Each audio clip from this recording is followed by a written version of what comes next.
it because I Oh, don't know. sure. Oh yeah. Well, if she wants to watch it, sure. Yeah. Hold For on. absolutely. All I right. hit a button. All right, It's it says we're recording, and it says be sure to check.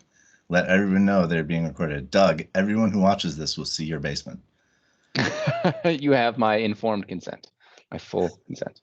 Yeah. So, all right. So I'm going to start the disclaimer for 2021. So the last couple of years, I was using like this database on Reddit.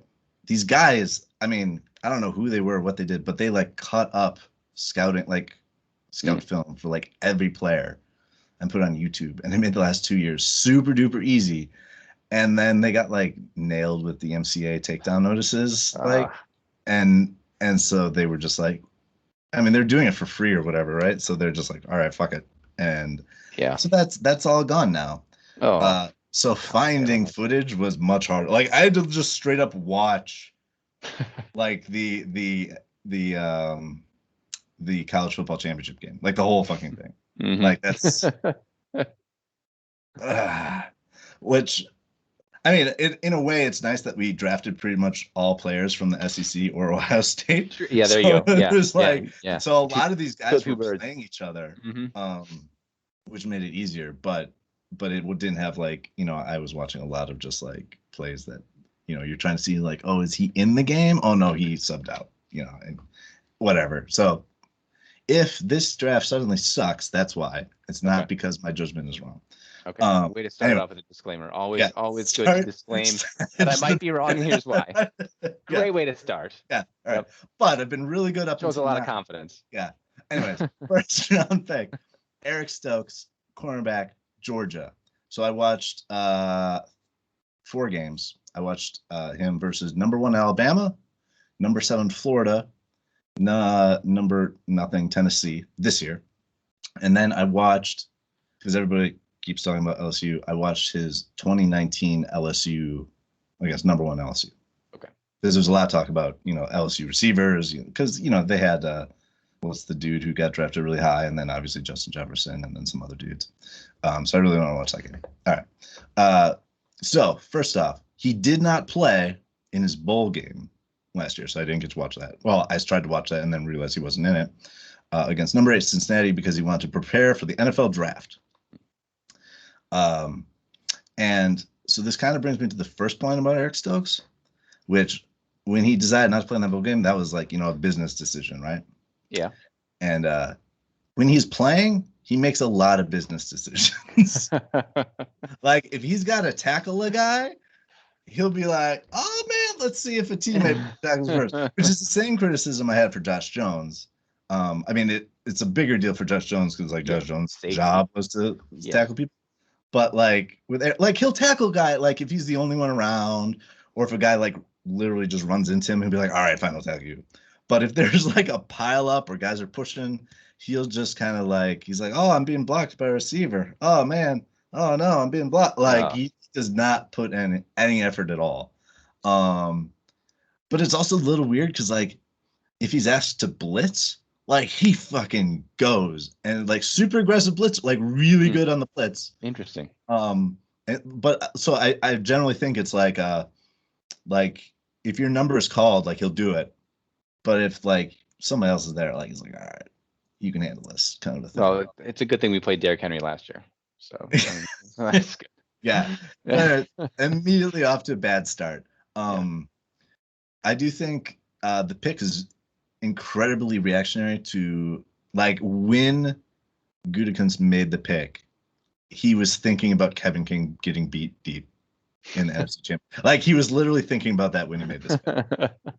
Because that's the one thing Stokes is really good at, is because he's so fucking fast. He never gets beat deep. He is super versatile. Like he was used in a lot of stuff. He was predominantly played in like off man coverage, so he wasn't pressing, but he had a man. Again, I said he's best at deep routes. He's real like his main strength is if a dude runs deep, he's really good using the sideline and bracketing the receiver out. He's really good in zone coverage, and I think one of his other big strengths is he's so fucking fast. Like he'll line up, in his off man coverage, and you have no idea what he's going to do, because he can drop into like a quarter zone like in a second. Like he's lined up on the line, and then boom, he's back like 20 yards downfield. Or if he comes off a blitz, like he doesn't cheat or need, like he can just stand where he is and get there really fast. Yeah. So I think like his versatility, like you could do some cool things with him. But also his speed is his maybe like biggest problem I had with him in coverage. Namely, and this happened a lot. If a dude isn't running straight and he's, running a route like receivers tend to do, he gets in trouble. It's kind of like, like the cartoons where, you got the Wile E. Coyote and the Roadrunner, and they're both running really fast, and then the Roadrunner stops and Wile E. Coyote goes zooming off of the cliff and then falls. Yeah, that's Eric Stokes. He just, if the receiver turns, he goes zooming and then he falls. Like he falls a lot, like a weird amount. And it's like, oh man, that's really bad. And so as fast as he is, like I worry, like if you can't stay on your receiver, if he like runs a curl route, like I don't care how fast you are. So I don't know. It reminded me a lot of Josh Jackson. His tape. Oh, don't say that. That was Josh Jackson. That was the problem I had with Josh Jackson too. Which was, and another thing is when we drafted him, it's like, oh, he can, we need that third corner for the slot. And it was like, Josh Jackson cannot play the slot. Like if his guy turns inside, he's just toast. And so I think I don't know. I kind of get the same feeling from him, and it really scares me. So that's like, if we can, I don't know how you fix agility, but it scares me. So, I mean, sorry, I'll just finish. I thought he plays with really good awareness on wide receiver screens, like stacked receiver formations. Like he's really good at like, getting the right guy, dumping off. Generally, when he's facing forward, like, and stuff is in front of him, like he's good at figuring. I think I had a similar thought later with our other corner, Shamar. But when his head is turned and he's running downfield, he often like isn't going to turn his head, and he can get pretty handsy, and like enough that you think like, oh, maybe he's going to get called, kind of like, like Kevin King or Josh Jackson. So overall, his strengths are really strong. His weaknesses are really weak. But he seems to have, like, for all of his speed and versatility, there's a lot of holes like in his game. And so like if push comes to shove, like with his like complete lack of physicality, I'm gonna say I don't like the pick. That's gonna be my verdict. I don't like it. It's gonna be my final word. We'll push you a little farther. Is he going to be better or worse than Kevin King, or about the same? Dude, that's a good question. My gut, I don't think he's better this year. Oh, well, not this year. I mean, overall. Well, like, will we look back? Kevin King's only been around probably this year, right? No, but I mean, like, will we look back and think that was like a Kevin King-esque pick? We got about the same amount from Eric Stokes as we did about Kevin King, like less than you would hope for a first-round cornerback. Or will we say, Kevin King was a second-round pick. So. Oh, that's well, but yeah, okay, right at the top though, right? Wasn't he right at the top of the second? Yeah, he was. Okay, but all right, fair enough. I'm gonna, if push comes up, I'm gonna say I think Kevin King will end up having a better NFL career. Okay, wow, that's not good. If I had to pick, I'm real scared about like his ability to cover routes. Like it's oh man, I don't know. I will say, so I've read a lot about him, following, scouts and try to get as much info as I could about their perspective. And a lot of the things that you found as criticisms are things they said, which is he falls down a lot. He's not laterally quick. Like Jairi Alexander is both quick. He's quick in all directions. Right. And Stokes is a one direction. Yeah. One direction, and his footwork is really, really bad. which contributes, they think, to his falling down. That I heard. On the other hand, though, that is very coachable, and evidently Jerry Gray, the DB's coach of the Packers, is like an expert on that kind of stuff. And so the hope would be that he can work with him and to fix that. But that, his speed is one directional. It's just fast, straight out. Solid blitzer because of that, but also timid, very timid in tackling.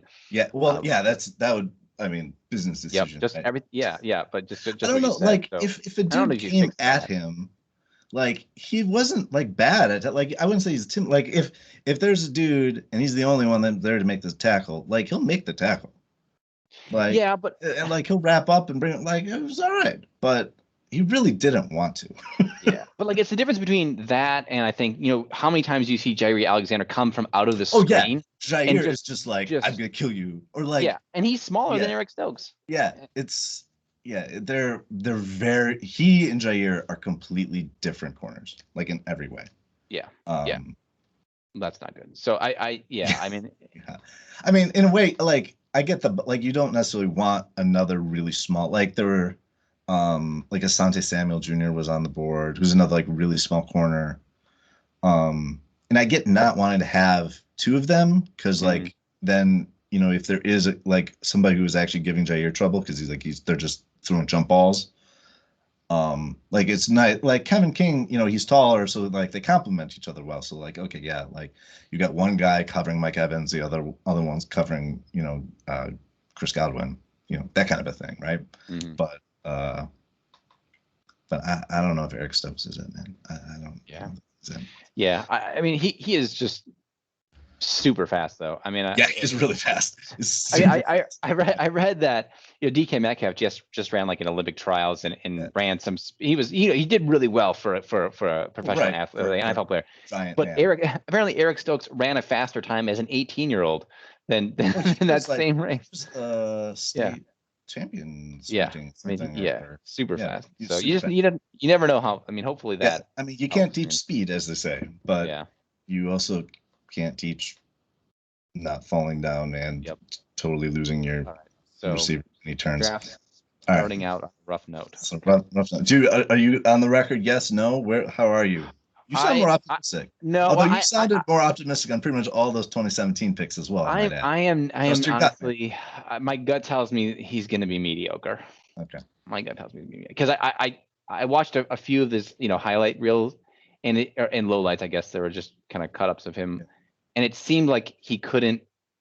Like you said, he can cover people long, but over the middle, like his footwork is just bad, and he's not going to be able to cover all the routes that you need to cover as an NFL player. That'd be my concern. So I think he'll be mediocre. He'll probably be on the team for a few years. And also, in case you're curious, in the LSU game, he was mainly covering the draft pick guy this year. He wasn't covering Justin Jefferson. Okay. It was, I forget his name.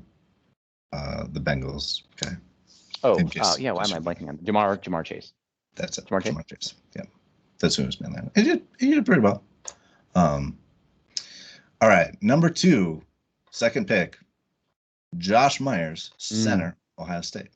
I watched his 2020 games against number 14 Northwestern, number 1 Alabama, and number 3 Clemson. So a lot of big time games there. Yeah.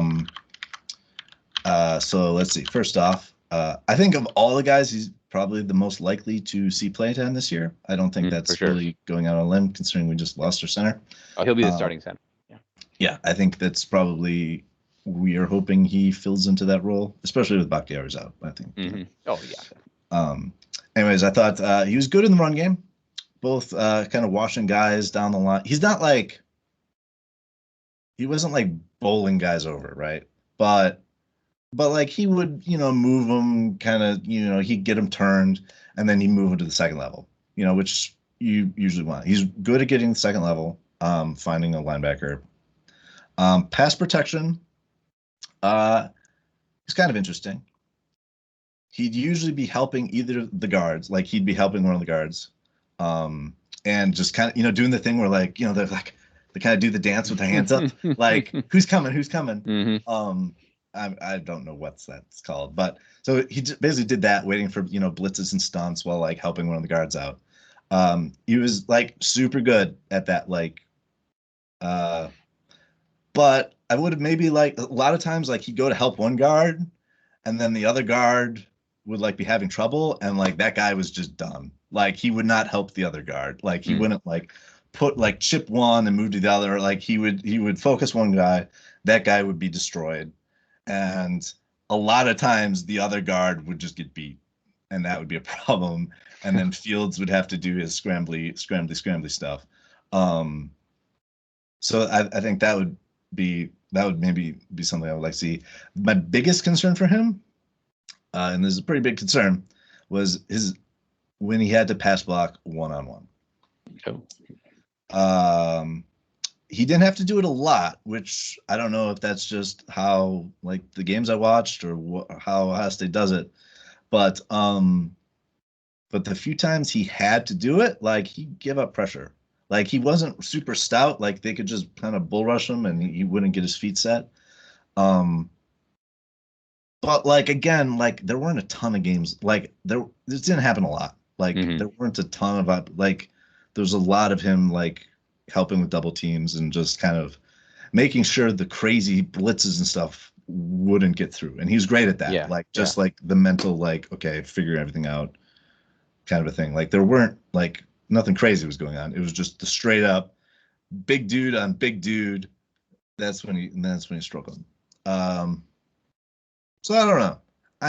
I said I'm optimistic is where I'm at. Like worried, but I think he'll be okay. Just because again, like although this maybe like the thing with Kevin King getting beat deep is like I didn't see it a lot. So it's like a small sample size kind of thing, but maybe it is a problem. But I don't know. I'm up like everything else was good. So and he played like whatever. He was center for Ohio State. Like he was all right. So I'm optimistic is where I'm at. Okay. Well, I think he will play and he'll be all right. He's not going to be Elton Jenkins. I'm going to go out on it and I think. mean, Elton Jenkins was also a second round pick. So yeah, but I mean, how many rookies should be Pro Bowlers their rookie year?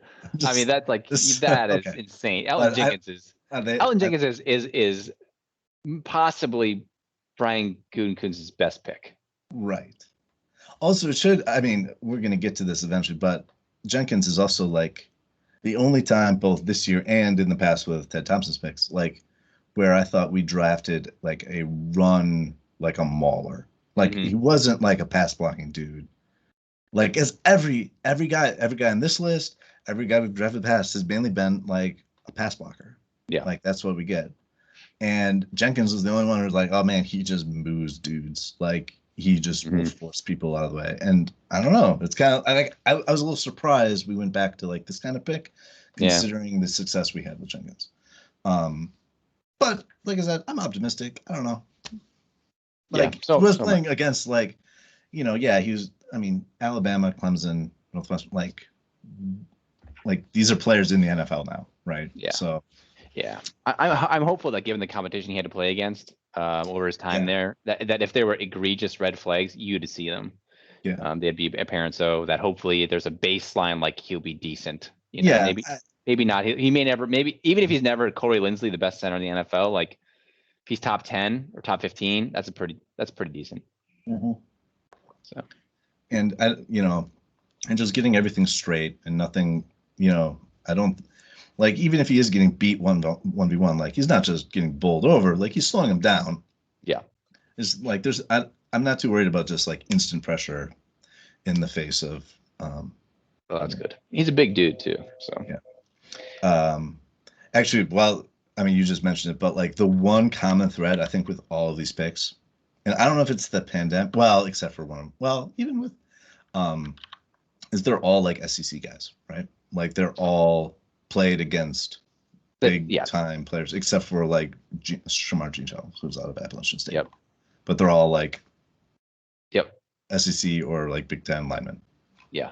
Like, so, some of that might be the pandemic and the shortened year and just be like, oh, I don't know. Let's, you can't scout these tiny school dudes. So they were just like, all right, let's just pick the big dude from the big school, which, well, we'll get to Daryl Slayton later.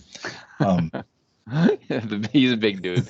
Um, All right, number 3, third round pick, Amari Rogers, oh, Murray Rogers. wide Here we go. receiver out of Clemson. I watched his 2020 video versus Pitt, West Virginia, Ohio State. Oh, and also Boston College. Okay. Because I was watching Boston College, and I was like, oh yeah, Amari Rogers, he's in this. I thought the Randall Cobb comparisons are pretty spot on. He had most of his touches on like wide receiver screens, jet sweeps, 3-yard code routes. Between like his quick movements to get open, the kind of thing that would drive Eric Stokes crazy. But between his quick movements to get open and the fact that he had Trevor Lawrence passing to him, like he never really had to make hard catches. Mm-hmm. So that's hard for me to judge. So like he had to do a couple and he caught them and they're great, but like not a huge sample size on that. So because he was just like, oh, hey, there's no one around me and there's a perfectly thrown ball, right?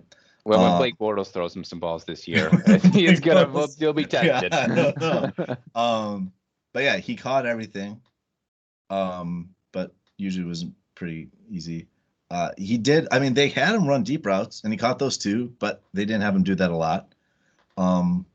He was like a totally willing and effective blocker. I mean, he's tiny, so like don't expect a ton, but like he'll do it. I don't think he's maybe as fast as Tyler Ervin, like straight line, but he's much more versatile. Like, because Irvin was basically like, oh yeah, do the jet sweep kind of a thing, and like that's it. But I think you can use him in any way you use Randall Cobb. I mean, except maybe passing the ball, right? But I really like him. Like, I really like him a lot. I think he'll probably see like design plays that he'll have his own package maybe, and after a couple of years probably be doing more stuff. But like rookie year minimum, like I think he'll see work. Yeah. Like his interviews, he seems like a super smart dude. I was really impressed. Yeah, but I haven't heard a bad thing. No. I haven't heard a bad or read a bad thing about him. Everybody just seems to be saying, yeah, this was a great pick. Yeah. Because he's a great player and a great fit for what the team's probably going to end up using him for. I mean, I think who's Dabo Sweeney was just like over the moon about him. I mean, I think if you read, he was quoted and he was just effusive in his praise for Amari Rogers. So yeah. I mean, I'm a little surprised he was there at 3, but I mean, I guess he's from Clemson, so like they've got so many weapons. So it's not like like the Aaron Jones thing where it's like he's the only one, and he had to make it all. Like Clemson had a lot of like ETN was like spreading the offense in all sorts of ways, and you've got Trevor Lawrence, and like there were a lot of NFL players on that roster. Yeah. So I think maybe teams were like, well, maybe Amari Rogers isn't like, but I think what he does is like he brings a new element and he does everything really well, and I think he'll be great. 4th round pick, Royce Newman, offensive tackle, Mississippi. I watched his 2020 games versus Alabama, number 2 Alabama, number 11 Indiana, South Carolina, and number 5 Florida. Ooh. 4 games of offensive line footage. So was he against Slayton in the Florida game? No, he was. I mean, he would have been, right, but he was playing tackle. Okay. Oh yeah, he did tackle. Yeah. Yeah. So the first note I have here. I don't know. Do you know a lot about Ole Miss? Did you know? No, I don't know. Because I don't. And I know they've had some good wide receivers recently. They were insanely fun to watch. Yeah. That offense, I mean, their defense must be garbage. But holy crap, was that offense fun to watch. They put up 48 points on Alabama. Wow. I mean, they gave up like 50 something. But they put up 48 points, and a lot of it was just like running up the middle. I'm really curious. They've got their quarterback Corral. was pretty good, and especially they've got a running back, Ely, who's probably going to come out next year. He's like a two-sport guy. Like he plays baseball and like I don't know, but he was really good. So maybe something to watch for. Okay. But anyways, but yeah, real fun to watch. That's why I watched like 4 games. So he's more of like a run blocking guy. Good at moving piles. He was effective when he locks his hands on. He struggles the most with like stunts and seems to get befuddled by a lot of movement, is what I have written. He kind of struck me as like an anti-Josh Myers, right? Like Myers was very much like keep everything down, like movement, okay, I'll handle it. Struggles on the one-on-one. This guy is more of a like I can handle the one-on-one, but please stay in front of me. Okay. Elusive guys, he can try and reach for him, and if he misses, he's kind of just flailing around while the guy runs past. But for the most part, he does okay. He was great in the run game, okay in the pass game. He didn't have to pull or get to the second level very often. So it was kind of like, that's you just did one thing. I don't think he can start right away, but I think he'll see play time when he gets like the mental part squared away. So maybe, backup tackle kind of a thing. Like so I could see it. You think he could play tackle in the NFL? So I thought I read a lot of people. Or maybe a guard, right? Yeah. Yeah. I mean, yeah, like that would make sense with like just what I'm saying with like dudes moving in. But again, having to pull. Again, I haven't read anything on this guy, so if we are going to move him to guard, that's, but yeah, he would fit that more with as like the run blocking style thing we do, like because usually if run blocking tackle we move inside, pass blocking tackle we move outside, right? But yeah, that would fit the strengths of his game probably better. So yeah, that's what I've read is that most people would project him as a guard. Although again, the not pulling and getting to the second level thing, that's something guards usually do more. So yeah, that's not a great fit there. Yeah. So I'm not entirely sure like how like agile or quick he is. But yeah, I could see him as a guard. I could totally see it.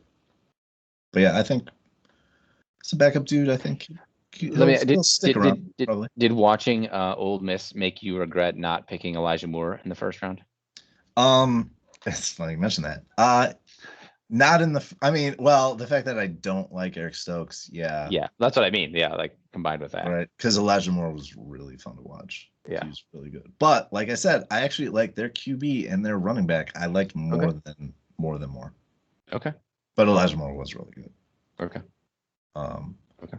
Like Elijah Moore wasn't the one who put up 48 points on Alabama. I mean, he contributed, but it wasn't just him. Do you have anything more on Royce? Lane Kiffin is the Ole Miss offensive coordinator or coach? Way to go, Lane Kiffin! Wow, yeah, Lane Kiffin. How about that? He's doing a great job. No wonder he destroyed Alabama. He knew all about their team. All right, 5th round pick to Darryl Slayton, defensive tackle, Florida. I watched him versus #1 Alabama and versus Mississippi. So this one is really interesting to me because he's a big boy. He's a very is he like 330 or something? He's like 340 pounds. Yeah, he's he is a large, run stuffing 3-4 SEC nose tackle. Like that alone, I think is why he got picked. Mm-hmm. Is because like what does Ted Thompson used to say, like God only made so many large men or something like that. Yeah. Or he only placed so many of these men on the planet. Mm-hmm. And I mean, he so I think that's why he was picked. He mainly played early downs. He'd come off in passing situations. He'd also take like every like 3rd drive or so like off. Which made scouting so hard now without my little video because I'd be like, which number is that guy? And so you're just it was so frustrating. So he played whatever, half the game, 1/3 of the game maybe. The reason I say he's interesting is because you think he'd be good against the run. You would hope. And you would be wrong. Because he was actually pretty terrible against the run. Like he didn't really do a lot. He didn't really beat blocks with strength. He get manipulated, moved around pretty easily, leave a hole. And even if he shook a block and got to the receiver or got to the running back in the hole, he'd be too slow, and then he'd whiff the tackle. Goal line scenarios were like the biggest disappointment. As if that has not already disappointed you. Yeah, that has disappointed me. Like, I mean, maybe this was just their defense though, but like they would just have him like torpedo the line, take out legs, and then he just like lie flat on the ground while everything happened above him. So like maybe that's just like what he was told to do. But yeah, the running game was like, ooh, what the hell was this? So even like, but the only time like he flashed, we're like, oh, it was his pass rush, which is like what? Like he just like sudden quick move, and you'd be like, how the hell? Where did that come from? Really just weird. I mean, he wasn't getting a ton of sacks, but like it was there. He's a really good motor. He's good at like anticipating misdirection, screens, and stuff. Honestly, my only problem with his game, the only weakness, was his stopping the run. That's so weird for a guy that big. I mean, basically just like stand. So don't get pushed back. I know. So as I said before, so I think like just for his size and like quickness, and just the fact he's a 340-pound SEC nose tackle, like as a 5th round pick, yeah, sure, like whatever. I think it's a fine pick. Yeah, I mean, if you can get a big dude who has even just a hint of pass rush ability, that could be potentially pretty valuable. Because I would, And so I say I think he's either going to be amazing or complete garbage. So so I note here, like I don't think he's going to stick around on the roster.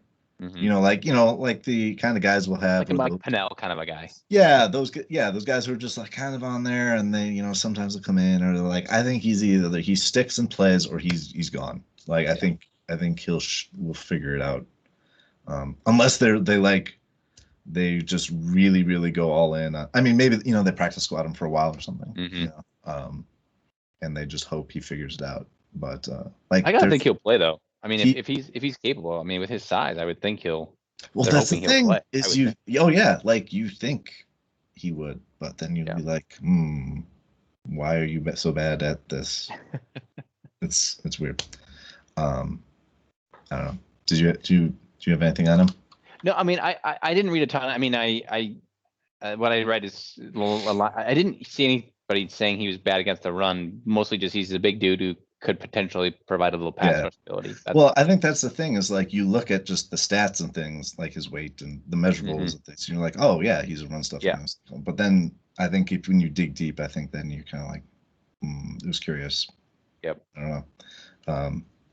But I don't hate the pick because he's a big dude from the SEC. Yeah, in a 5th round. I mean, yeah. Yeah. Like it would be if he was a 1st rounder, I would be furious. But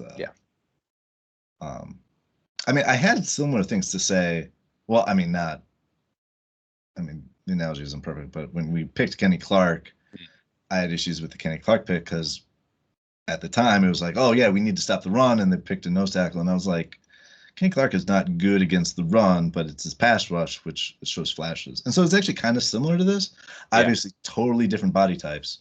And the other reason I didn't like the Kenny Clark pick was because at the time we had Mike Daniels, and I was like, these are the same people. Yep.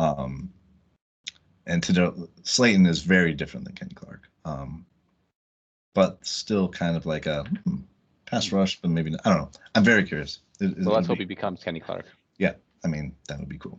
Yeah. All right, 5th round pick, also the second 5th round pick, Shamar Charles. Jean Charles, is that how you pronounce it? Yeah, I think. That's the problem with not looking up anything about these guys beforehand, is I could mispronounce their name.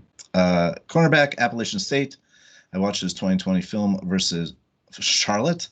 Marshall, number 25, Louisiana Lafayette, and Arkansas State. So that's a very Appalachian state. All these other games is like Clemson and Alabama. Mm-hmm. This is a very different competition. He's a smaller, quick guy. Very aggressive when the ball is in the air. Like, he gets flagged a lot. But he's really good at spotting the ball, knocking it down. He played a fair amount of zone, but had several instances of like locking in on a guy and then vacating the zone. And then they throw it underneath to a primary target, which either he messed up or the safeties did there, like maybe, but it generally looked like that was his guy that he should have, let go and then moved back.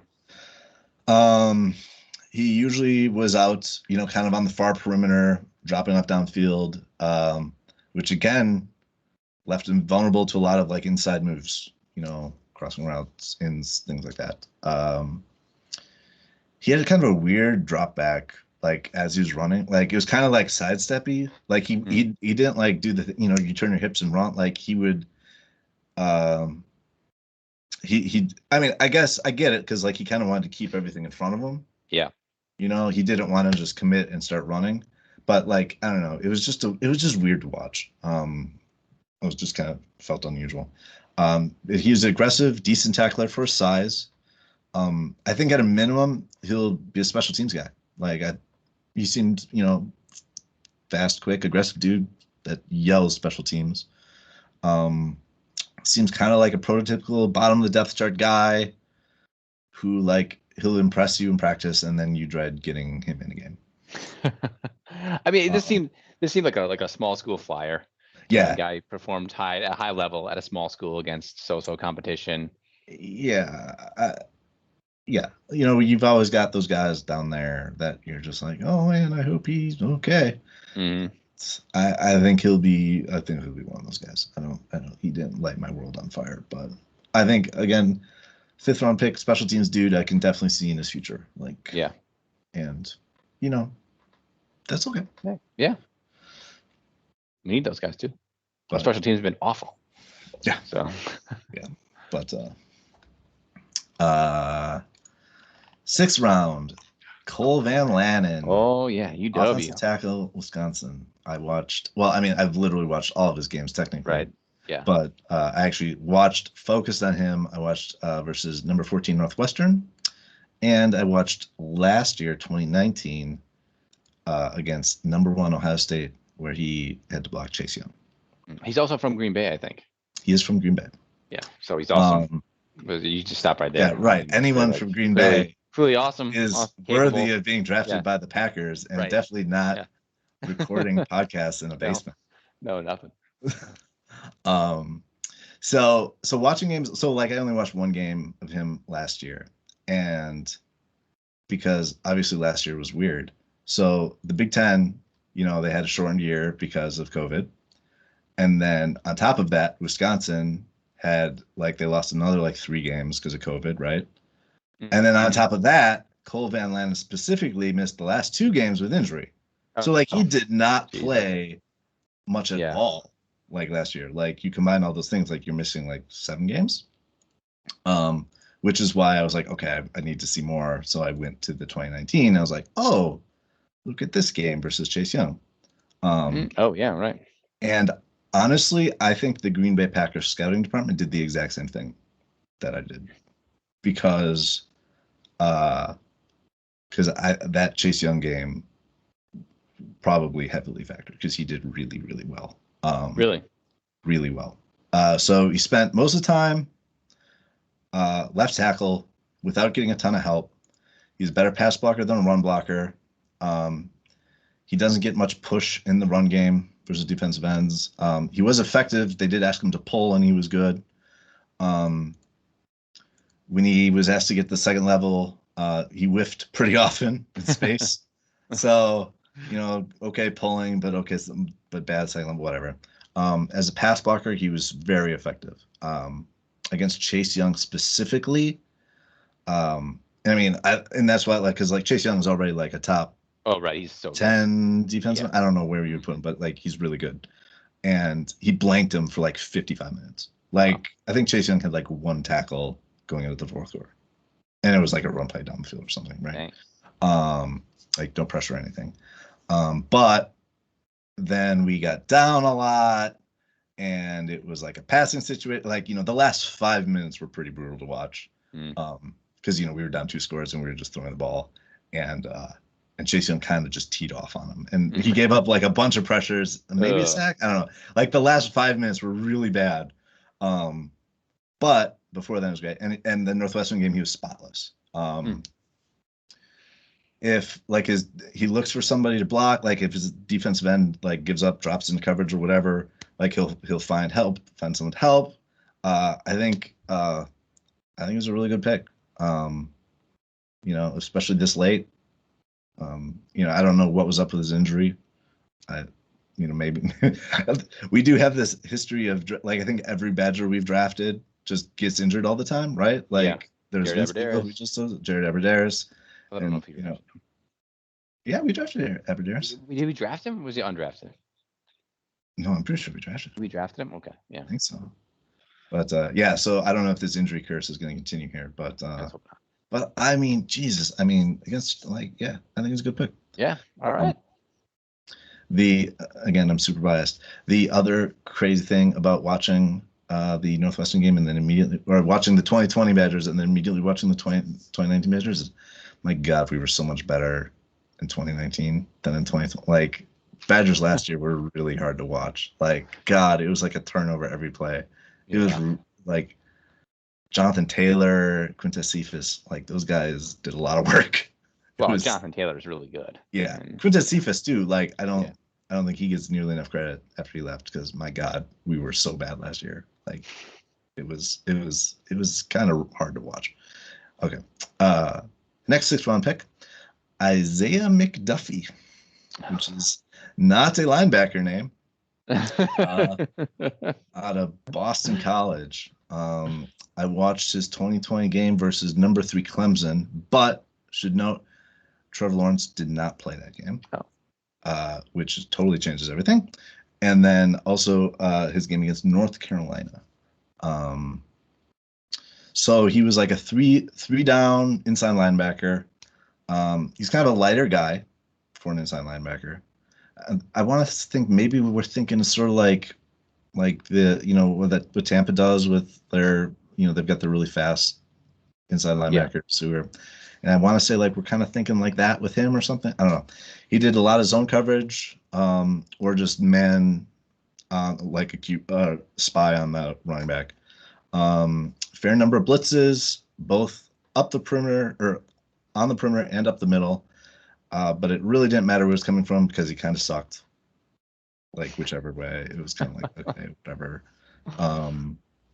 He's probably his biggest strength is like reading run plays up the middle, like finding the hole, plugging the hole, stop the run. He's pretty good at that.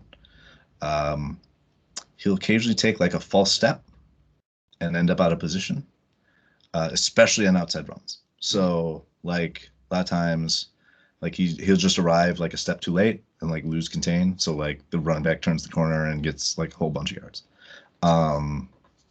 Or there were a couple times like he would like step a little bit too far out, like and get like what like he would see like the entire line was blocking left, like he would move left because that's where the run's going, but then he would take like one step too far and miss the hole. Like they would run like inside the tackle and he would be outside the tackle and then he'd be out of position and the running back would pass. The other thing, like I don't know if it was like Boston College's defense or what, but like anytime he messed up, like it was catastrophic. Like he never had anyone else to back him up. Like if he missed a tackle or whatever, like dude was gone. Oh, you froze. Are you still there? Doug, come back to me, Doug. We have a frozen picture of Doug. Doug, your recording has frozen. Uh-oh. And now we have a text from Doug. Doug says, My computer just restarted for some reason. All right, I guess we're gonna wait for Doug. Look at this face. Can I like draw on it or anything cool? It's updating. Time for updates.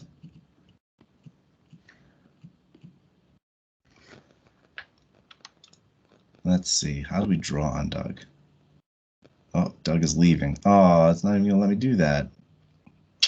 All right. Doug is no longer has access to the chat.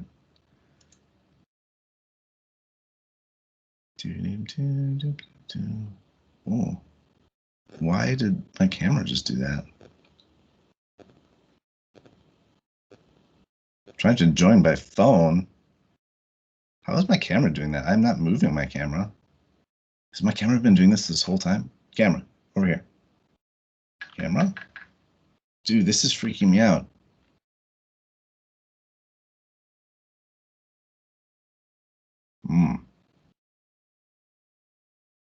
Okay, now it's centered again. Dude, why? What is this?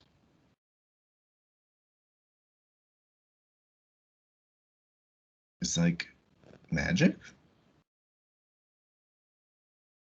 Doug, trying to join my phone so slow.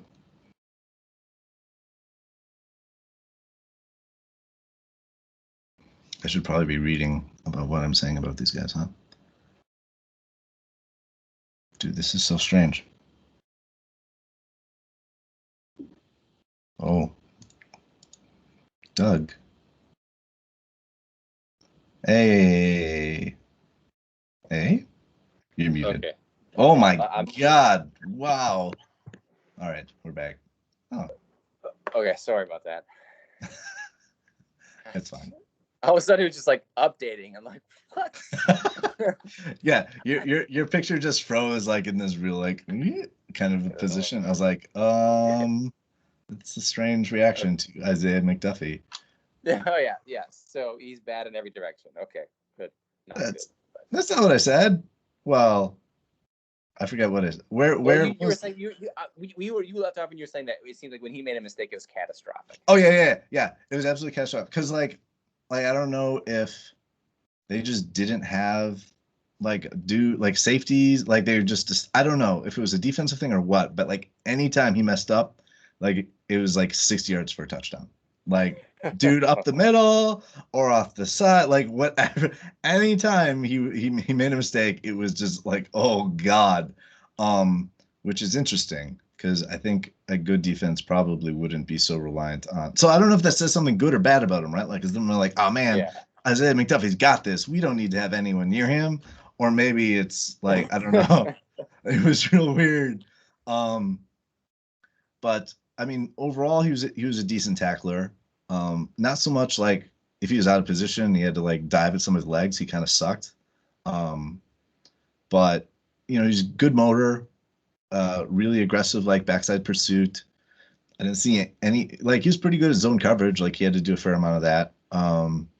Generally very like I think his big thing is like he's really aware of like movement in the backfield. So like, you know, watching like, you know, trailing the halfback and stuff.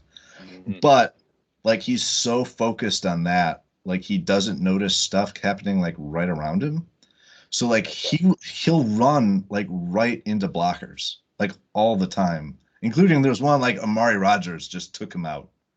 And like Amari Rodgers is not a big man, right? Yeah, right.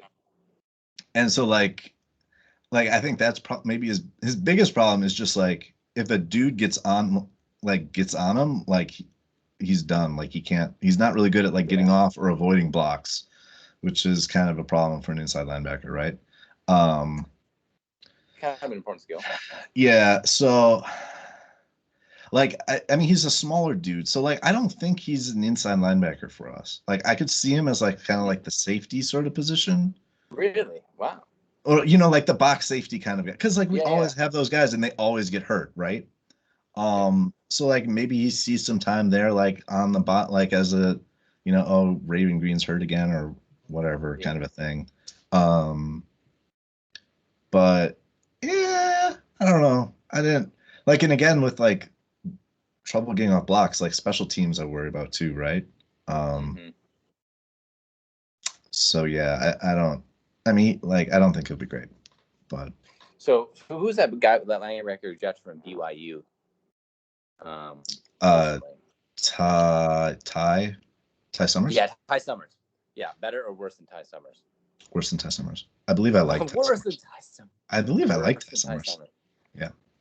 Yeah, but he sucks. Well, Ty Summers, I think, is a very different player than him. Like, this dude is pretty small. Okay, well, Ty Summers is small. Is he? Yeah, I think so. This guy is really small. Like, he's like, Okay. I want to say like two. Like Joe Thomas, small. Yeah, Joe right. Thomas? Like, I mean, hold on. Should I look up his? Let's Google Isaiah McDuffie. Yeah, I can't. I think my computer is still updating. Is it still going? Yeah. All right. This So he taking is. a while. Yeah, he weighs 227. So Seems small. So So like, that's- what is Kamal Martin, for example? What's Kamal Martin weigh?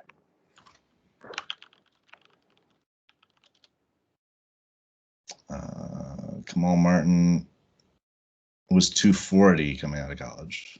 Okay, so it's probably bigger now, even. Yeah. Yeah, All right. Well, that's a decent size difference.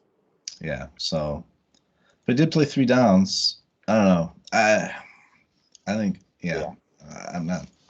I don't think he'll be. Again, I think if he does anything, I think it's gonna be in that safety role kind of a thing. Okay. Because again, like zone and sort of like halfback running thing, like in the box, like I can see it, but oh god, as a linebacker with like someone actively getting out, like trying to block him, I think that's a bad idea.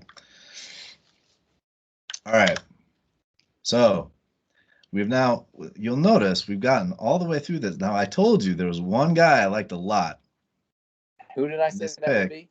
and you thought, and we haven't talked about him yet, and there's only one pick left. So we are now at the one you mentioned, Kylan Hill, 7th round pick, running back, Mississippi State. I watched his 2020 game. I watched him versus number 6 LSU and Kentucky, and I watched his 2019 game versus number 5 Alabama. And I'm going to tell you just straight up, of every single dude, every game I watched, this is the one I'm most excited about. Yeah. Our 7th round pick, which is kind of sad. He's You're insane. not alone in that. You're not alone in that. He is insane. Like the Aaron Jones like I don't know if there are Aaron Jones comparisons, but like there are.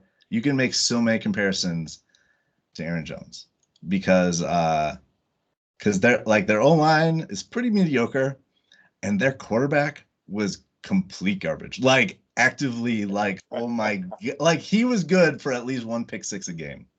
Jameis Winston. It was, and so like it was just this dude, right?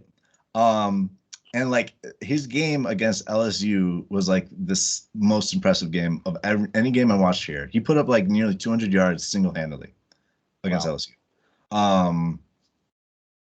Like okay, so he's a small size scat back like Aaron Jones. He can play every down. He's used heavily in the pass game out of the backfield. Like most of his run plays were like delayed draws kind of a thing. He would run both outside and they would run him up the middle. He did both effectively. He's really good. Like he'd find a small hole and just squeak through it, kind of like what Aaron Jones would do. When there is contact, he like get low, powers legs. You know, sometimes like if you try to hold it up and let dudes push the pile, or like he just like torpedo through and get like it was impressive. He's really, really good as a pass blocker. Very rare, like one-on-one situation, like pretty much the first tackler always missed, like always, so the best way I can describe it is so like okay, so let's say you're watching a game. Best way I can describe this: you're watching a game, and you know how like pretty much every play, like a handoff or a run or whatever, like or a handoff or a pass or but like you know you look at the play, like you watch when a guy catches it, and you kind of like guess how well he's gonna do, right? Like you're just like okay, yeah, he's blocked, he's unblocked, he's coming in, he's closing, like okay, yeah, he'll get probably 3 yards, or like oh, he's going up the middle, there's a pretty big hole, but then the linebackers are closing. Like he'll probably get 6 yards. Like you kind of like guess. Yeah. Like anytime. Anytime I watched Kylan Hill, every single play, I'm not even exaggerating, every single play, you look and you're like, oh, he's gonna do whatever. He will always get at least 2 yards more than that. Sometimes like 10, sometimes like 40 yards more. Like he always, like literally every play impresses you because you're like, how did he do that? Like every play, he just like he'll drive his legs or get like just get to the first down or like make the first dude miss, and then boom, he's down the sideline for 30 yard. Like every single play, it was like, okay.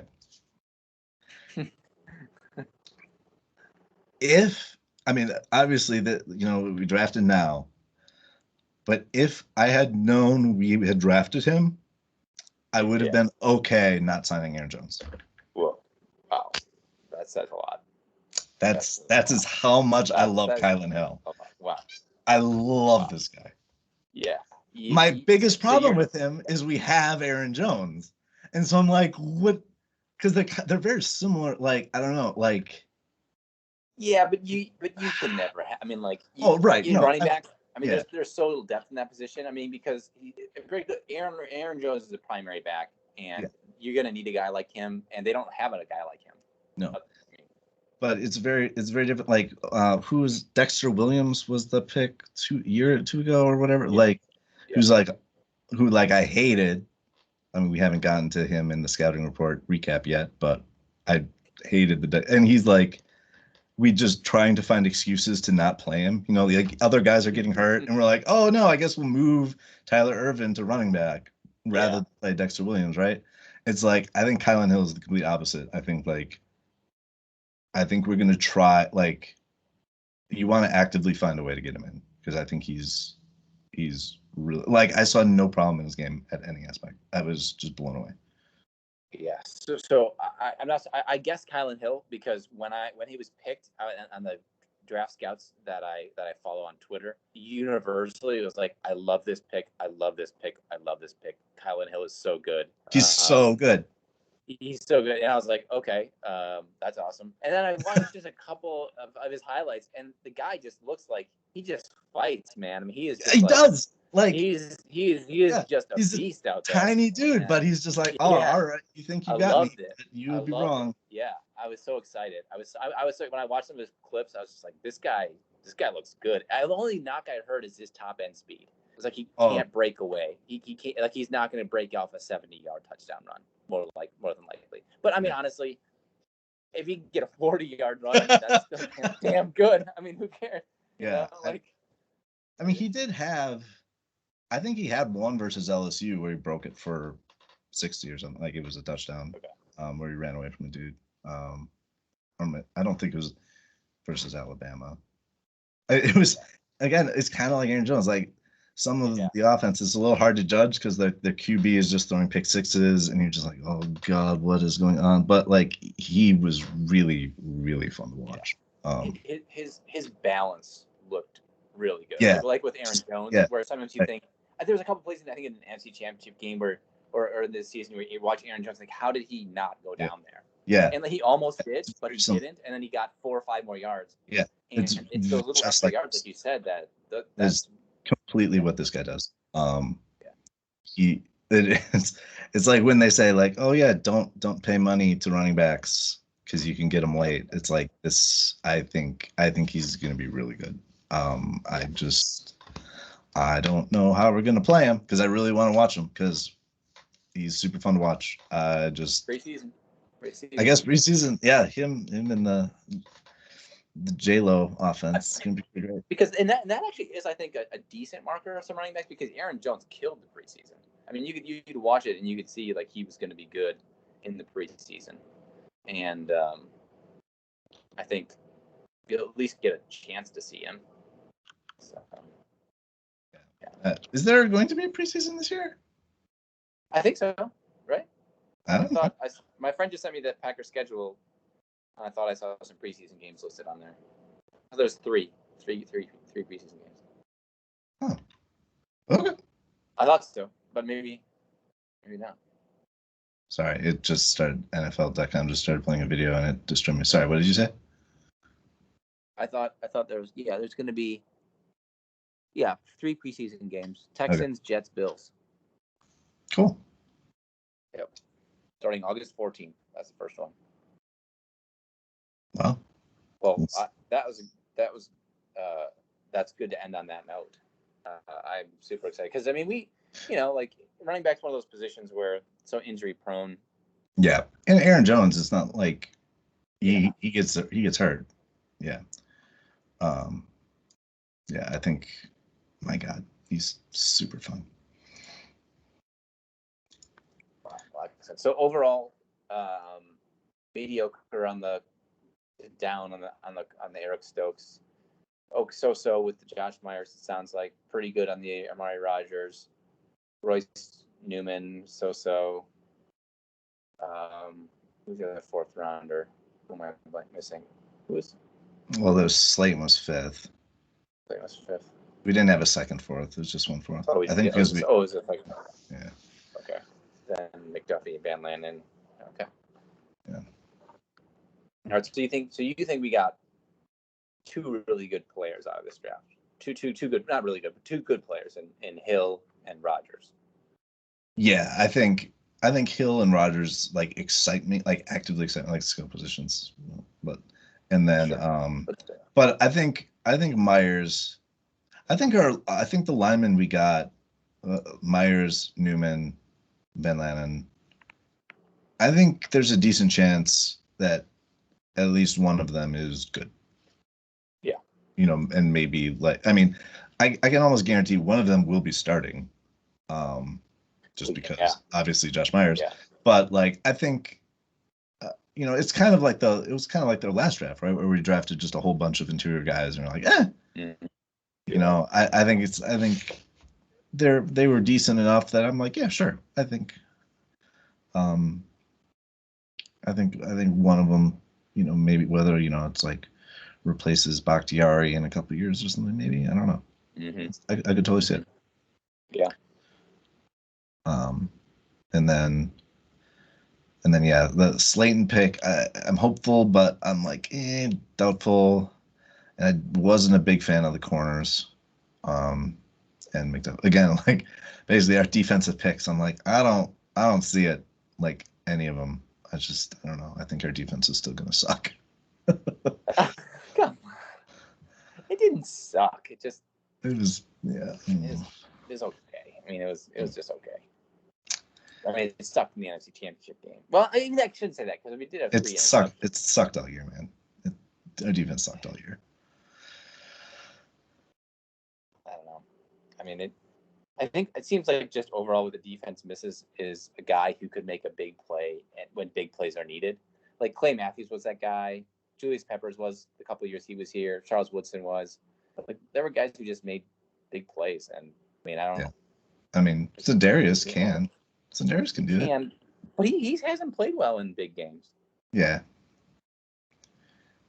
All right, are we gonna start? Maybe, dude. I think I'm gonna be real wrong on Rashawn Gary. I think Rashawn Gary is gonna be real good.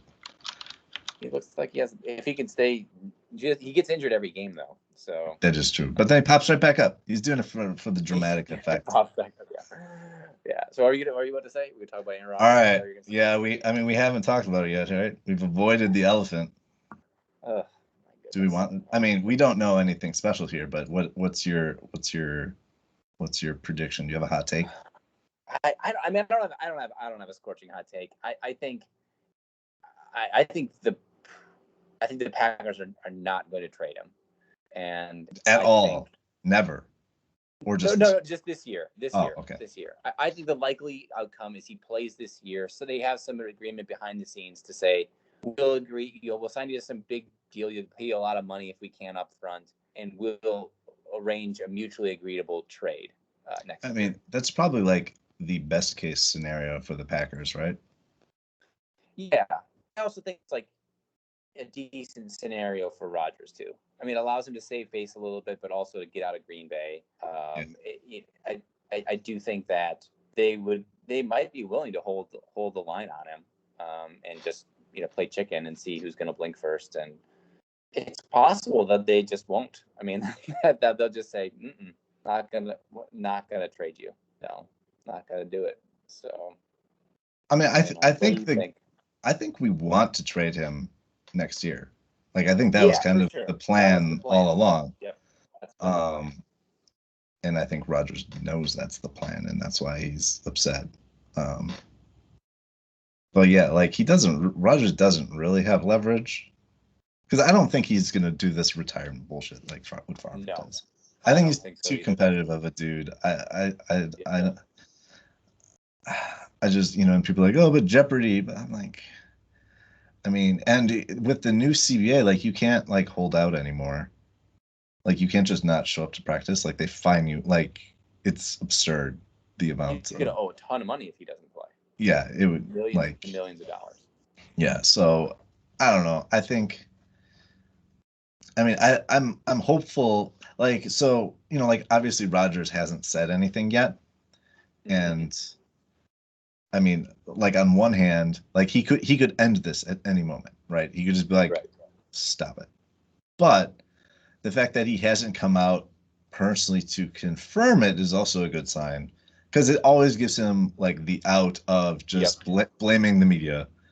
Oh no, that was just an overblown report by, Adam Schefter, like, whatever, like, you guys, and I think he's consciously leaving that as a decision, as a way, just whatever, blame the media, whatever. No, it's ridiculous, So I think he plays for us next. Like, I don't know. My gut says he plays for us next year, and then we trade him, because I think that's what the Packers want. I know we've offered him an extension, which kind of surprises me, and which also concerns me, because, like, what's up? Because Packers know about Jordan Love and we don't, right? Like, I don't know. I'm not sure that they're sold on Jordan Love yet. Yeah, I mean, it's super hard to know. I mean, it's super hard to know. I mean, just without knowing the negotiations that they've been working on and like what they offered him initially. Because I think on the one hand, it's like, well, what did they initially offer him? I think tells you more potentially about what they think of Jordan Love than what they've offered him now after this media shitstorm has taken hold. Because if they offered him something that, like, a contract that you look at and think, okay, clearly their plan is to move on to Jordan Love at some point. They must have some confidence in him. Whereas if they would have just offered him, this super great extension, and like right off the bat, you're going to be a quarterback forever in Green Bay for them. We never plan on having Jordan Love succeed you. If that's what they did right away, this whole thing would probably never have happened, and that would be a real bad sign. Like, okay, they clearly have no faith in Jordan Love after what they've seen for a year. Yeah. So I don't know how much we have seen of Jordan Love, because he wasn't even the second stringer last year, right? Like, he was running scout team. Yeah. So, like, what? I don't know. But again, Aaron Rodgers was running scout team too, right? And we stuck with him. So yeah, but we had a longer window to watch. Yeah, Rodgers had like what, 3 years? 3 years on the bench. Yeah, and he looked pretty bad in the preseason some of those years.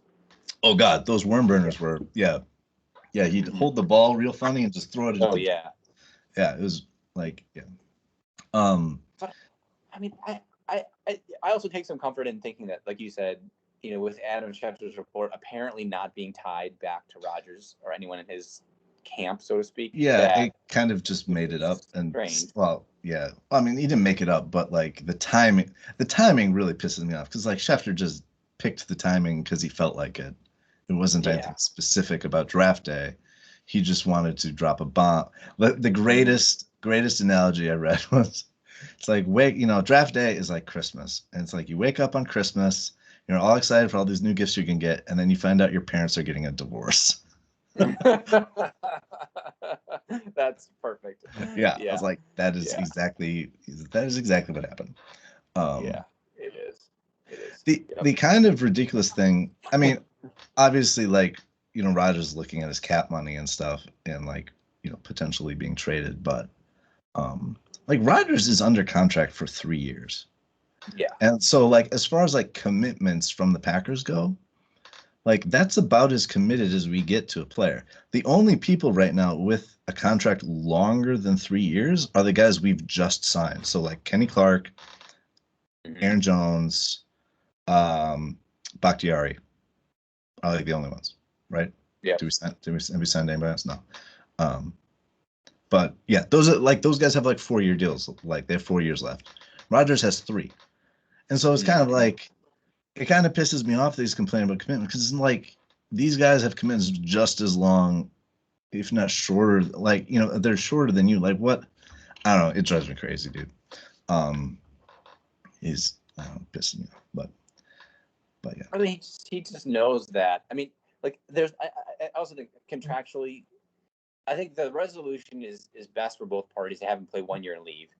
You just gotta suck it up for another year and play, because there's nothing you can do contractually to change the fact that the Packers want to move on to Jordan Love at some point. I think they realize that they drafted somebody who needs time to develop. We'll give him a couple of years. And there's 2 ways to win in the NFL. Either you draft a Patrick Mahomes or Aaron Rodgers type player. Hopefully you get that. Or you draft a player who's maybe a notch below, but still young and on a rookie deal. Yeah. And you build your team up that way while their contract is so cheap. Like, those are how you win in the NFL. And there's no guarantee you're going to get a Patrick Mahomes or an Aaron Rodgers. You hope you will, but there's not many of those guys. So you hope you get maybe like a Dak Prescott, and you try to win with them before you have to pay him a huge deal. Yeah. All right, I got a hypothetical situation.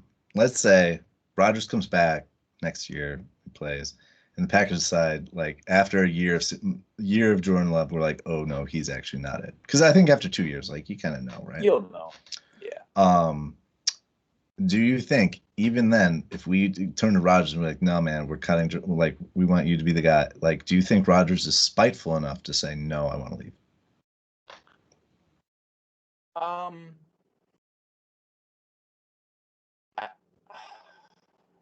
I would think he'll stay. I think in that case, if we say, no, we're committed to you and we want you to be here, like, Jordan Love's not the answer, I think he'd stay. I do. He's said at some point that he'd love to end his career in Green Bay and I take him at his word for that. I mean, but on the other hand, he is like Michael Jordan-esque in his grudge holding, and so I mean, I ask because he's a very spiteful person.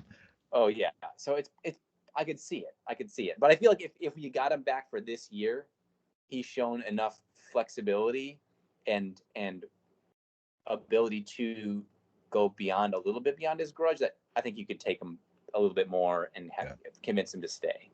Yeah. If you'd have to probably do some real ass kissing and say, God, we really messed up, we love you, kind of what they've done already. I mean, they have been, like, Jesus Christ, it's like everything it's been so dumb, because it's like all the press conferences are like, oh my God, we love him and he's the greatest quarterback ever, blah blah blah, and then you'll get another leak to the media of like, oh no, actually he was upset because we let go of touchdown Jesus, right? Like, just insane leaks, like back to, like, these weird stabs from behind, and then just totally different in the press. I don't know. It's I also think that there's part of the Packers, they look at it and they see championship windows, and you got this year basically, and then because of the salary cap situation the team is in and all the contracts they're gonna have to come due. I mean, they're gonna have to sign Jairi at some point. This is gonna be a massive deal. Yeah, I mean, I think they've got to, like, when is the TV deal is 2 years? Because I think they're kind of like holding out, like, for the new TV deal for some of these guys. Yeah, I mean, because you pay Rodgers a huge amount of money now, you're really hamstringing yourself. I mean, and you're gonna lose. I mean, we already are, like, Rodgers, like, when we made him the highest paid player in the league, like, that. You look at what has happened to our defense. Yeah. Well, and I think a lot of people, commentators, conveniently forget, like, when they compare him to Tom Brady. Well, Tom Brady's taken salary cuts. Oh yeah. Frequently to get players signed, and I mean, not saying that any NFL player should. I mean, Tom Brady is married to somebody who's more wealthy than he is, so right. I mean, he has the luxury of doing that, but it's not a fair comparison to say. No, it's been like their secret way of cheating, like, all of these years. Like, he's been able to, like, compete far below market value, and it's So I mean, I feel like I'm optimistic about this year. But on the other hand, I've gotten to the point now, of any unfortunate event, there's that grieving process. And I feel like now I'm looking at, well, okay, if he doesn't come back, we'll probably get a boatload of picks for him. That'll be fun next year at the draft. Yeah, right. The draft. And we'll It's like, probably oh, be man. really bad, so we'll have a high picks too. Yeah, sure. And we get to see what Jordan Love does, and that's exciting. And yeah, I do very much want to see Jordan Love, like, because that is above all. I mean, I guess we'll actually have preseason this time, so that'll be great. Yeah. But because I mean, his skill set is that everything you want a quarterback. I mean, I was listening to a podcast just this morning, and they were talking to his quarterbacks coach and other scouts, and they're like, listen, I like this guy as much as, or if not more than, Justin Herbert. I mean, he can make every throw. He's got a cannon of an arm, very mobile. They talked to his teammates who were like, he'd do something almost every game to make you think, wow, I can't believe he just did that. Yeah, so, I think he would have been the third pick this year. Trevor Lawrence is obviously number one. Ahead of Fields, do you think? Oh yeah, he's ahead of Fields. Who's the third guy though? There was the 1, 2, 3. Fields, wasn't it? No. No, Trey Lance. Yeah, he goes. Wait, it was Trey Lance was third. Yeah. Yeah, I think he's the third pick. You think just Jordan Love would be ahead of Trey Lance? Yeah. That's my hot take. Well, I hope. I mean, yeah. I mean, he's got a good skill set. As with literally every draft pick, and as we just went through them, like, you never know. Like, yes, yeah. Half of these dudes from this 2017 list, more than half of these guys were just like complete burnouts. Yeah. So you're like, is Jordan Love good? I don't know. But I would like to. It all comes down to the quarterback. I mean, if you get a good quarterback, you're good. And that's why I was talking to a friend of mine who's a Bears fan, and I was like, I don't know if Justin Fields is going to be good or not, but I hate that the Bears picked him because it gives them a chance to have a good quarterback. Yeah, right. I'm okay. I like them just to be, I guess we're going to settle with this bad QB. Yeah. Yep. Just knowing they have a lottery ticket is not good. Yes. Yeah. Yeah. That's completely correct. I don't like that. Yeah. So. Well, So I guess I got to the point where I'm excited for both ways the season could go. If the Rodgers is back, I mean, I see no reason why we shouldn't be competing again at a super high level. And if he is back, if he's not back, there's a lot of things to look forward to. We may have a really rough season, but it's the next draft will be very fun. We're already moving on to next year. Yep, it's May and we're ready for next spring. Here we go. Yeah. Well, I mean, if Jordan Love's the starter, and it's going to be. It could be good. Ugly game. It could be. Well, probably not. But yeah, in flashes, you hope you see flashes. I mean, no one. You don't expect. I mean, he's not going to be Patrick Mahomes coming in there his first year, just killing it, and that's so rare. But yeah. No, I mean, I want Rodgers back for sure. Like, I mean, I think everything the Packers have done are like, we want Rodgers. Like, Packers are doing what's in the best interest of them, which is, we want Rodgers back. He's our best chance to win. And then we also want him back, so then we can trade him and get a bunch of picks. Mm-hmm. And I mean, I gotta think at the end of the day, also, like, he'll look and think, this is my best chance to win.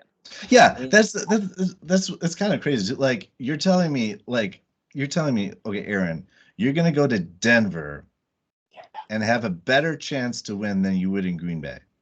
When you factor in the fact of like what Denver is going to have to give up to get you, like any team you go to, just, because of your skill level and your salary cap hit, like that team is going to have to like the Packers are your best shot, man. Like, you're not going to get any better than us. Yeah. And I mean, it's like, you realize that the AFC West is one of the toughest divisions in football. I mean, with Patrick Mahomes there, and then Justin Herbert looks really, really good, and they just have a new coach. I mean, it's going to be really. There's no way it's easier to win that division than it would be to win the NFC North, which means you got to get a wild card. And now there's 3 wild card berths now, so maybe that's easier. But you got a tough road in the AFC. I think it's all because this is all of this. Like, I think if Tom Brady is in some bizarre universe and Tom Brady's not on the Buccaneers, none of this happens. Yeah. I think Rodgers purely just he saw Tom Brady change teams, get a whole bunch of like concessions, signing his buddies, and he's like, hey, that could be me. I could go to a team, they could sign my buddies, and we could win. Like, and I'm like, oh man. But look, that's crazy because his buddies didn't help him win the NFC Championship game. I know, Antonio Brown didn't do much in But Rodgers sees what they did for him and was like, and thinks, oh well, they may have not helped Tom Brady, but like my guys, would have, right?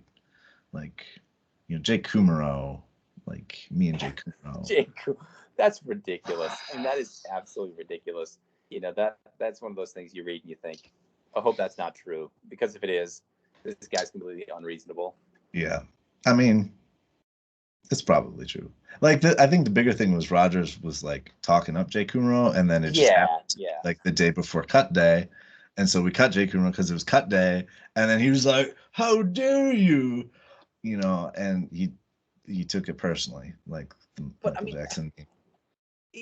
But like, as if the Packers should be monitoring everything he says at all times to know. No, everybody, like the personnel department should have a Rodgers tracker. What did Aaron say about players today? We need to know to make our decisions tomorrow. I mean, that's preposterous. Yeah, no, it's completely insane. Yeah, but I think ultimately he'll come to the conclusion that this is my best chance to win. Let's give it another go for 1 year. I don't want to have to pay back $25 million or whatever else it's going to be. That's going to really be painful. Even though I have $100+ some million probably, still don't want to pay that much back. And yeah, so but I do kind of wonder, if he comes back. I mean, is he gonna? I hope he'll play all out. I hope that's the attitude of any professional athlete. That you think he'll sandbag it? There's no way. I don't know, just not sandbag it, but just like, well, I feel like this year part of it was that grudge that he wanted to show those guys, after you, I can still play, and like without that chip, I don't know. I mean, will he be quite as motivated as I consider motivation? Not that he'll sandbag it, but like, will he be quite as motivated? Yeah, I mean, I don't think he wins the MVP again, but that's just because I thought last year was kind of more of a surprise than, because like there's a reason we drafted Jordan Love, right? It was because 2 years ago he wasn't super great. Like especially like there's the McCarthy years, and it was obviously problematic, and it wasn't great at the end of those. Mm-hmm. And then his first year with LaFleur, it wasn't bad, but it wasn't like MVP. It was okay. Right. And then all of a sudden he's fucking MVP. And you're like, oh, wow. Like, don't get me wrong. Like, I want MVP Rodgers back. Mm-hmm. But I think I don't think that was the trend, right? I don't know. Yeah, it was. And so I think the Packers are I think they're still a little worried, like, I'm not so sure that continues happening. Especially like, Rodgers, like, he's got an injury history. Like, he was healthy last year, but like he's missed a lot of time. Oh yeah. And so I don't know. It's I totally understand what they're doing organizationally. Yeah. It makes sense. If you're looking at it from the team's perspective, it totally makes sense. Yeah. And I understand it. And so that's why I wouldn't be upset if they decide they have to trade him. That's because I think, long term, you made a bet that this is going to be a successor. Probably the plan was to have Rodgers remain for a year anyway. So you're just advancing the plan by a year. That's not that big of a deal in the long scheme of things. Right. So. Yeah, but it would be interesting to see what they could get for him. Like I'd seen as much as maybe 3 firsts potentially, but two and like a Jerry Jeudy, which is kind of like 3 firsts. But I guess it's his age, right? Like I was just thinking, like, what did the Bears give up for Khalil Mack? But Mack is younger. At least 2 firsts. Yeah, it would be at least 2 firsts, and then 2 firsts and a good player, I would think, on a cheap deal, probably. Yeah. Probably not. You don't want to give them up, but that's fine. Yeah. I still don't think they will. I just don't know why they would. They have, I feel like. Yeah. Right. So what? But see if he'll play. Yeah. Yeah, and I think if we had planned on trade, like if we planned on trading him like June 1st or whatever it is, like that's when they think, like because of the cap hit and stuff. Like I feel like the Packers dialogue would be different. Because like, just for like the fan base, right? Like it would be more like preparing them, like, oh yeah, like because there were, speculation, oh yeah, there's already a deal in place with the Broncos and we're just waiting for June 1st, right? Yep. But I think since like literally all the messaging is like, no, Rodgers is a quarterback. He's not going anywhere. Like, I feel like they wouldn't just like surprise everybody, right? Yeah. I think that would. Yep. I think they would be more of. I mean, not like straight up saying we're trading, but like more of a hedging kind of a like, oh, I don't know what I don't know what we're gonna do. Like, kind of a trying to warn everybody, kind of a thing. Yeah, you don't want every executive on your team going and saying in public, we're not going to trade him. Absolutely no chance that we're going to trade him. You mean you don't want to Nick Saban it, Yeah, right. No, That's exactly what I was thinking. I'm not going to do that. No way. Yeah. No. And then go do it. I also think that if they didn't have true optimism, they probably wouldn't have let Tim Boyle leave. Because if these things were bubbling, the big factor here, huh? Yeah, I don't think they would have let him go. I mean, do you think honestly they would have let him go if they thought that Jordan Rodgers, it was like Jordan Love? Right? Yeah. No. I mean, if they sincerely thought there was a decent chance, like above a 50% chance that it would be Jordan Love, I think they would have paid that money to Boyle. I think so, yeah. At least. I mean, and just said we got to risk that. We got to take that financial hit and just keep him. I'm a little surprised, just thinking about it in retrospectively, that we kept Tim Boyle last year, because like you would have thought, like, so you've got this rookie QB that obviously needs a lot of development, like. Mm-hmm. So you don't really want to have two QBs that need a lot of practice reps, like Tim Boyle, young QB needs practice reps. You would have thought, this Blake Bortles kind of signing, like you would have him already, some guy who doesn't, like who already gets it, so you don't need him. So you can get more reps for your rookie. Yeah. I unless they thought they could potentially trade him for something valuable, like maybe, but they obviously didn't do that. Maybe he'd start and he could win a couple games and keep them out of. That must have been it, right? They must have thought if Rodgers goes down for 2 weeks, Tim Boyle's good enough to win us a few games. He's familiar enough with our system to run it at a basic level, competency, where Jordan Love is not going to be that. And we're a Super Bowl contender. If Rodgers hurts a toe, needs to set up. No, that's fair. Yeah.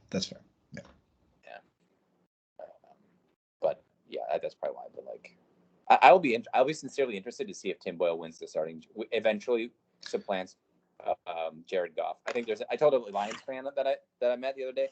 It's like there's a decent, like I'm not kidding when I say there's a decent chance that Tim Boyle will eventually becomes the starter over Jared Goff. Yeah, I think it's like, I don't know, 30-70.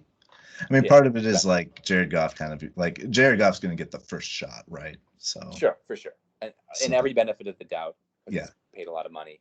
Yeah, but it's a young team in the rebuilding stage. You never know. Yeah. Gonna be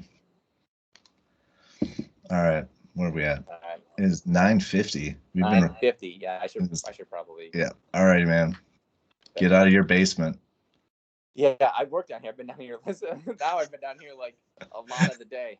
Yeah. I don't see sunlight. I'm a vampire. Well, the sun's gone. I hate to tell you. You're gonna have to wait till tomorrow. Yeah.